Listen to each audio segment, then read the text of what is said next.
This is Madcap Music Review. I'm John. We're here with guitarist legend Chris Holmes. How you doing, buddy? Good. I'm still alive, still going. Still going. Yeah. So you've got a new album out. Yeah.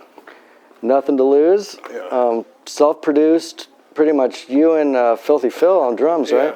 Yeah. He engineered it, did all the stuff on there,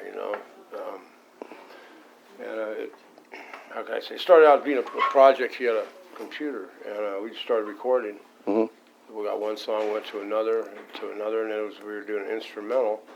And I sang on one, it was funny.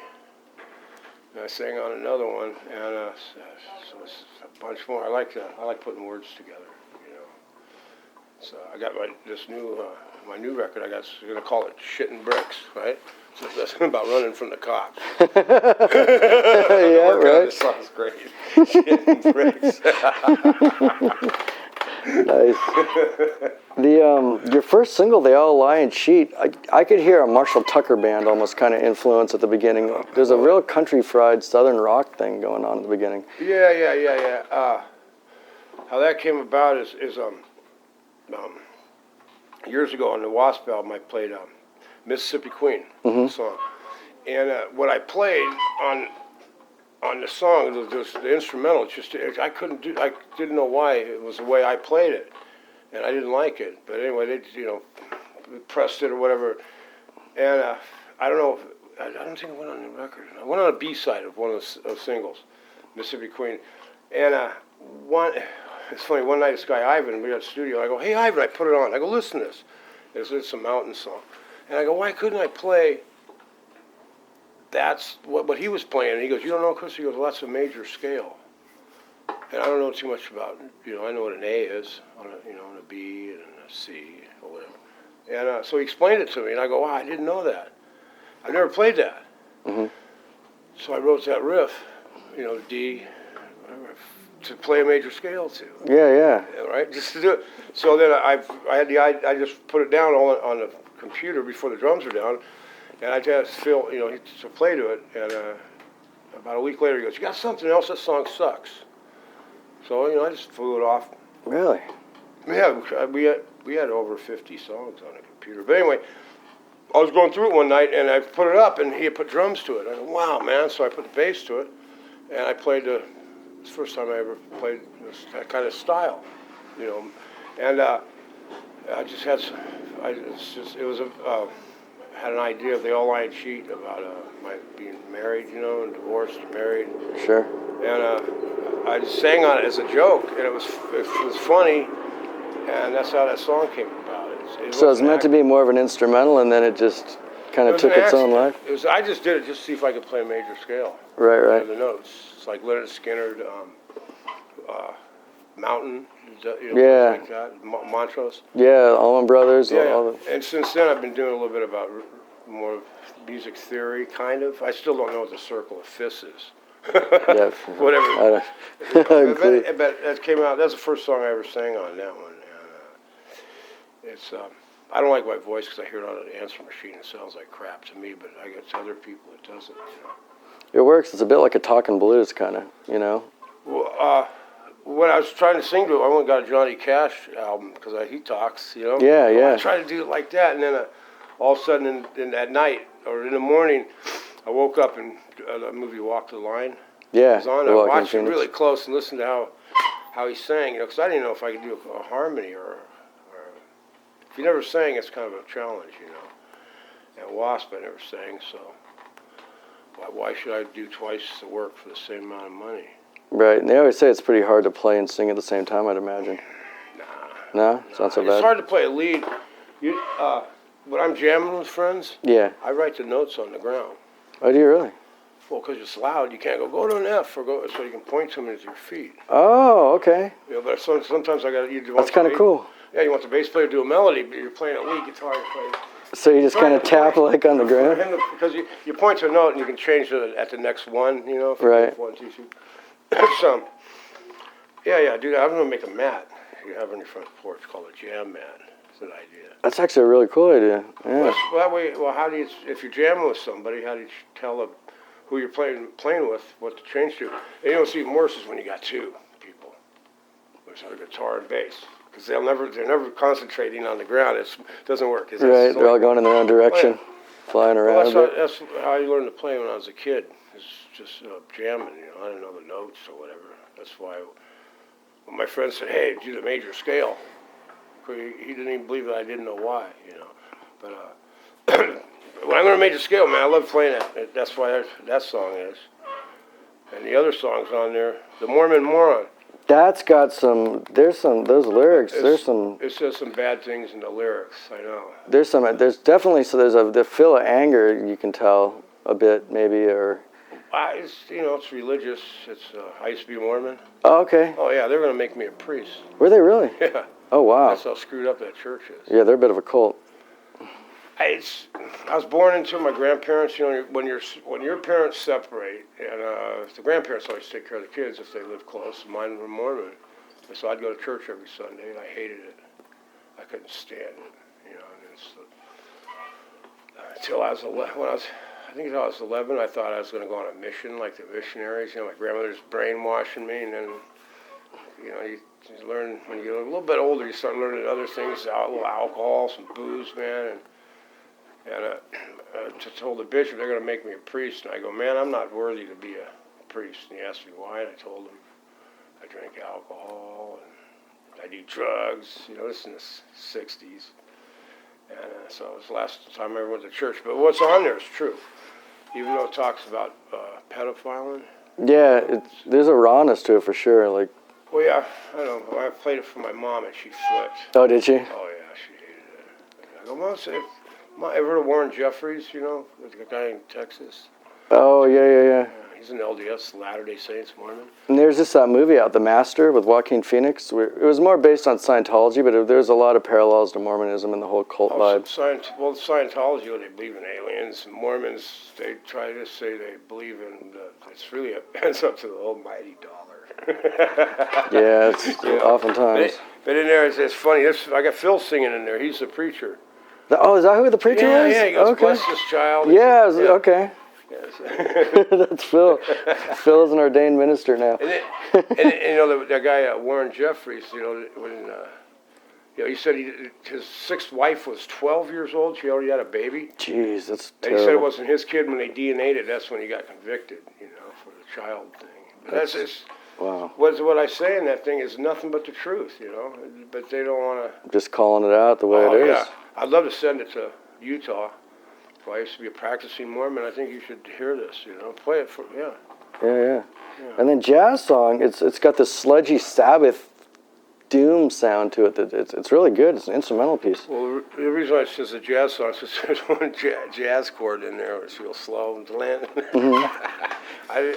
When you have Phil and I had so many songs, and when you don't have lyrics for them, what do you call them? Right. Whatever. That's just a jazz song, so we'll call it that. The other one says heartbeat. Yeah. That's because there's a heartbeat in there. You can kind of feel it in the rhythm. Well, there's a heartbeat through the whole thing. It's 60 BPMs down. Oh wow. Yeah, on the bass. That's a cool instrumental too. And you know what happens when you throw a piano down a mine shaft? You get an A flat minor. A flat minor.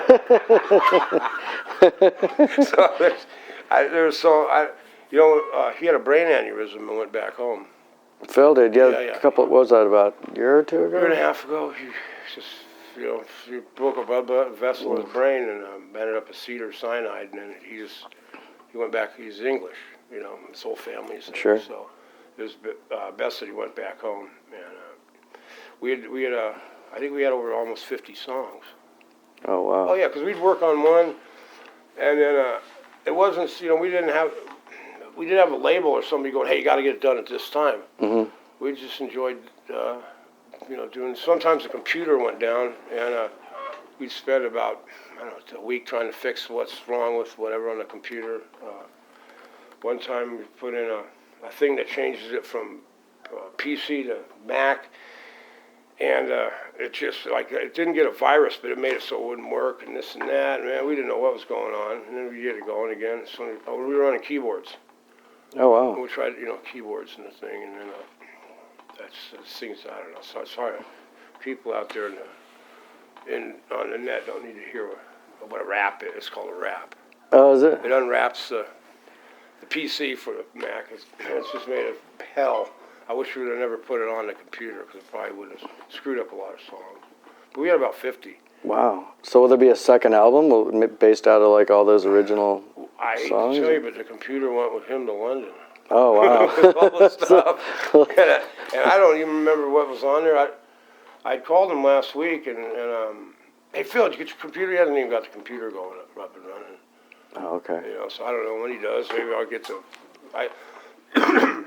After he had the aneurysm, he was going to go back home. I had about a week, and I went, oh man, I better get something off the thing because we were going to try. We were putting an album together, but I just got the songs that I thought would work off it, and so that's all I got off it. Oh, wow. So that's how it came to be. Like you literally had to put a flash drive in and just like grab what you could. And I'll tell you one thing: don't have your hard drive in between the computer and the interface. That's where I had it. Mm-hmm. And that's what wasn't dumping any of the information. Oh, wow. I would get well, I don't have the high dollar Pro Tools, but so I couldn't check the hard drive, and I'd take it to my friends who did, and I'd put it, we'd plug it in and go, Chris, you got the session, but there's no music. Oh. Yeah, so I learned a lot about it within a week, and I finally figured out that I had my drive in between that and the interface, and so it took a while. Right. Well, now you know for next time, right? I just sold the songs I got off it, because he had to go, and the other ones, I don't know. You write. I like writing songs. So there's a flow to it. Nothing to Lose starts off real atmospheric. It's got this real slow build up, and by the time you get to A flat minor, it's metal. Yeah, I wrote Nothing to Lose is written about somebody I used to play with. Oh, really? Oh, okay. Yeah. Well, they wrote a song called Mean Man about me, and that's on the W.A.S.P album, so that's written about that person. I don't know how to say his name. I'm sure you figure it out. Right. Yeah. And what's the next one? Loser. No, okay, that's a rap song. Oh, Loser? All fucked up. That's a rap song. Oh, yeah, I noticed that. Yeah. Rap, yeah. It's white trailer trash rap. That's better than Kid Rock or Eminem. That's the total white. You talk about your buddies stopping by, and you got the gangbanger dude, and he's got all his dope and everything. And nothing rhymes. Nothing rhymes. That's white rap. That's my rap song. There you go. Yeah, that song tells a story, man. I was like, I wouldn't have wanted to be in the car for that trip. Look out. I don't have too many clothes because I got the same clothes on there and I got on here. Oh, wow. Or the same jacket. That's kind of crappy. Someday I'll be in a Hard Rock Cafe somewhere. Maybe I'll get two of them, man. There you go. I got thousands of clothes. I only wear one pair of pants. That's it.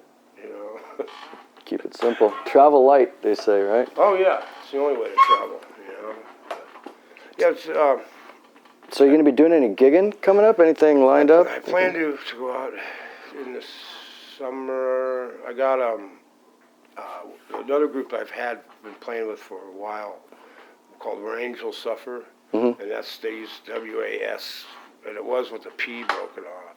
And Randy Piper started the band. Okay. Yeah, I used to play with him back in the day. Yeah, and it got going, and then he got thrown out or left or whatever. I don't know. And they brought in one musician. That guy didn't work. And we went to Europe and played last year.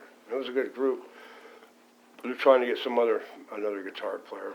They don't want to do a three-piece power trio. So, but that was the main band I play with. But, I got this thing going. I just got to work out the right people to play with. I think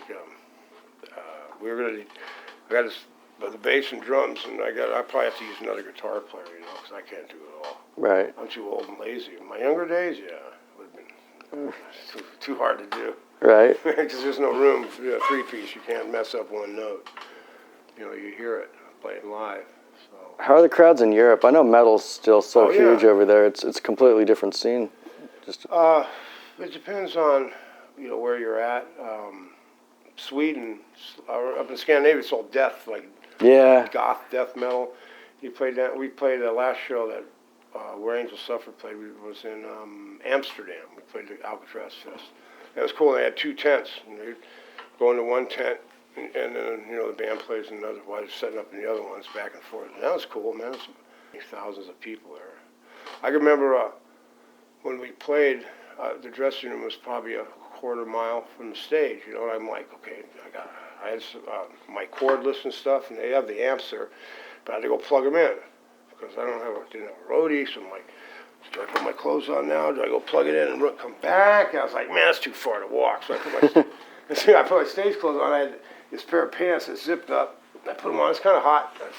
I'll leave them open. I had a vest that was open. I had my shoes untied.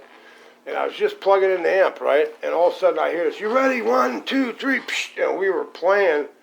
And I didn't even have my guitar on.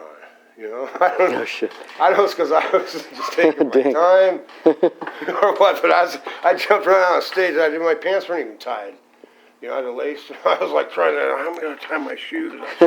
Trying to play and get ready at the same dressing room on stage. Oh, man, if I had left my clothes in the dressing room, I'd have just been wearing my shorts or whatever I had on. But it was, you know, it was fun playing the shows. And, I don't know what. They had some shows booked next month, but something happened where we didn't, with Priest or something. I don't know. I'm not the manager. They just call me when they want me. It's easier that way. So I've just been doing this thing, you know. And then I got the second record. It's probably almost written. I just got to record it. Oh, that's great. And you're working on a book too, I hear. Yeah, 1 year with pages and all that. I've never read a book in my life. I read it backwards. Like, I like Hustler, man. It's got got some pictures there. Oh, yeah, you don't have to read. Yeah, but so I've been starting a book, and I've done it from. I think it started out when I was about 9 or 8. My first vision of what I thought music would be. You know, growing up, I can remember listening to Christmas music when I was a kid. My mom would play it in the house all the time. What's that? I play my drum for you, and then she listened to the Stones when I was a little kid, and none of the neighbors could come over to our house because my mom, you know, when you listen to Stones in 1967, you're an outcast. Right. You know, Steppenwolf and all the hard rock groups, you know. So I was brought up with that stuff. Cream, all the good psychedelic. I didn't listen to Cream. She liked Steppenwolf, the Stones. I think it's like Kenny Rogers, Three Dog Night. Yeah. Mama told me Not to come. Yeah. That's one of the greatest songs. When I hear that today, I start laughing. A little double entendre. I wanted to redo that song.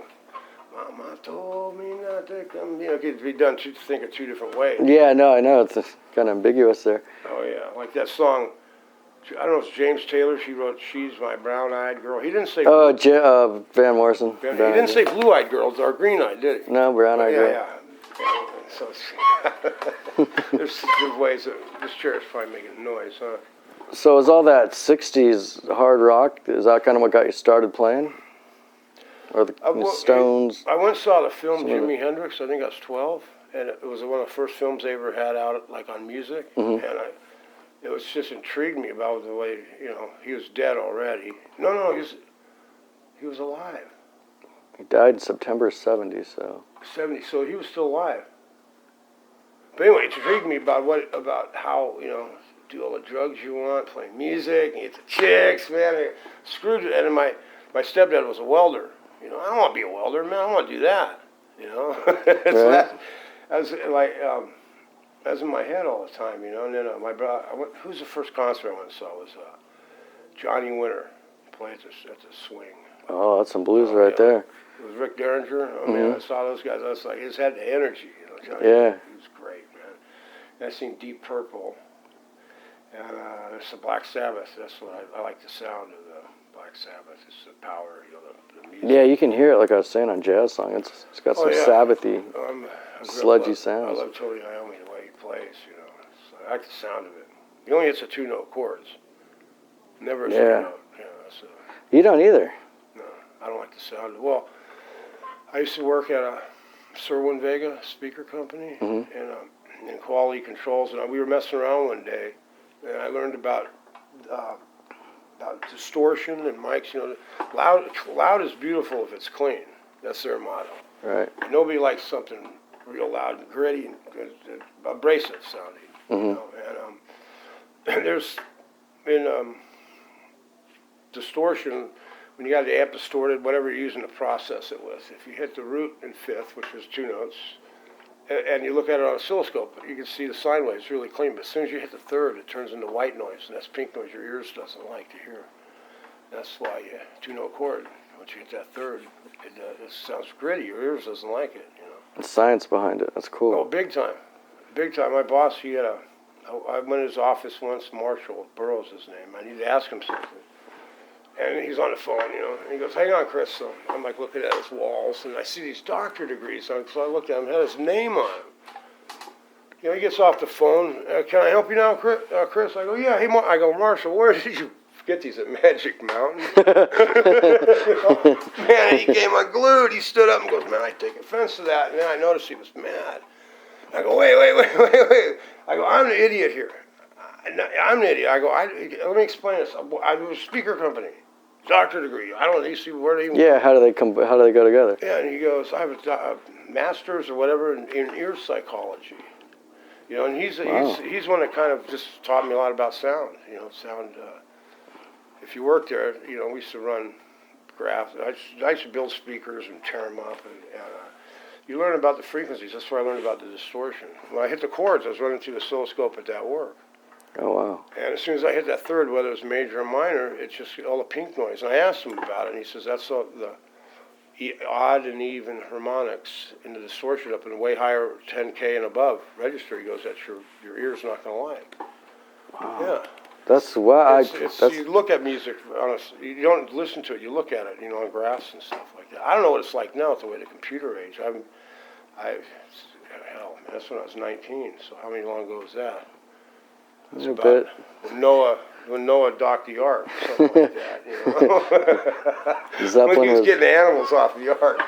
Zeppelin was releasing Into the Outdoor probably right around that time, maybe, I don't know. Well, that's cool. I mean, you keep those old school roots, and you're always going to have that sound. That's what you grew up with, you know. And I grew up in Pasadena, around the Van Halen guys, and you learn a lot just by being around. But I'd say if Ed Bird or whatever, he was probably a major influence, you know, as playing. And I'd help him do some shows, you know, like the roadie stuff, you know. Mm-hmm. And if it wasn't for him, I probably wouldn't even play guitar, I don't think. Wow. I don't, you know, because he's a huge influence, you know.